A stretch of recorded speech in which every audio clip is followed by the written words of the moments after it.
deve ser respeitado.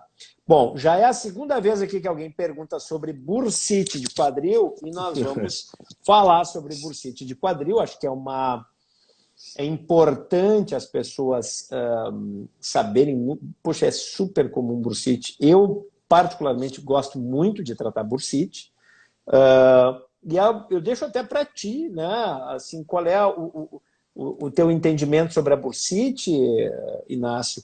Como é que tu vê essas alterações? Como é que tu maneja esse paciente? Que opções, que tratamentos tem para bursite? Como é que é o teu fluxograma? Vamos lá, sobre a bursite no quadril. Bom, vamos lá. O bursite é um tema que eu acho interessante pela capacidade de avaliação diagnóstica que ela exige. E a capacidade de enxergar o paciente como não só uma articulação. Então, essa é uma coisa que a bursite desafia.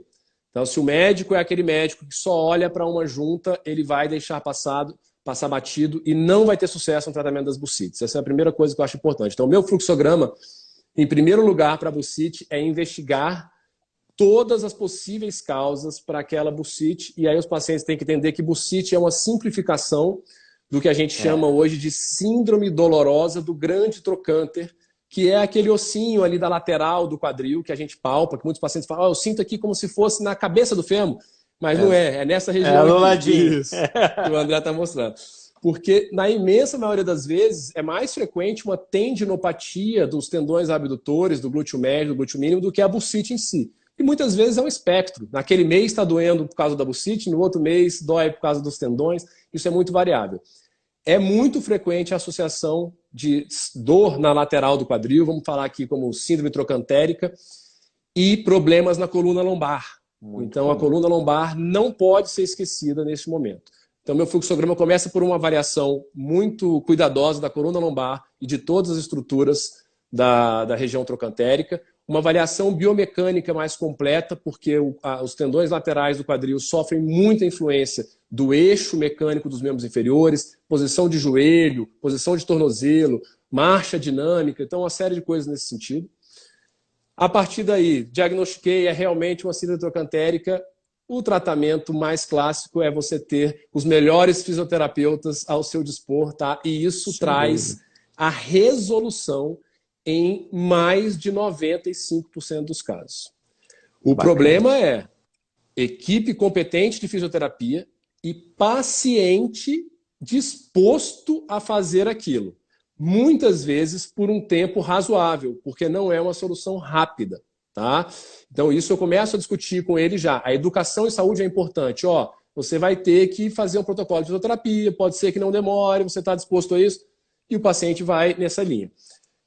Pacientes que não estão melhorando no ritmo que desejariam ou que antes disso já estão tão desesperados que eles precisam de um alívio mais imediato, aí a gente tem que propor alguma intervenção adicional. Na minha visão, a gente tem que dar algo a mais para ele. Eu não sou favorável a medicações orais, especialmente anti-inflamatórias nesses casos.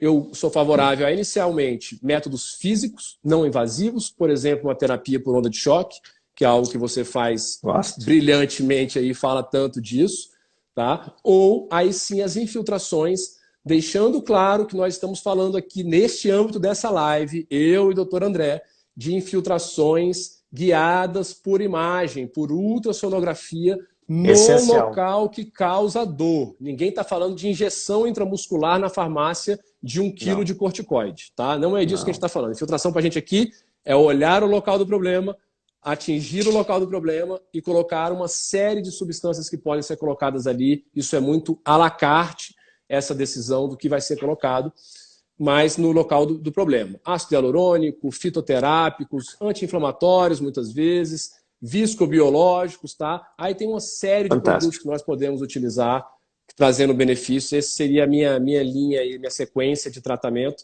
E reservando, você pode até reservar nos casos de ruptura muscular, ou tendinosa, no caso do glúteo médio, avulsão com fraqueza franca, caberia ainda conversar sobre uma endoscopia, uma cirurgia por vídeo, para reinserir esse tendão, tá? Essa seria a sequência.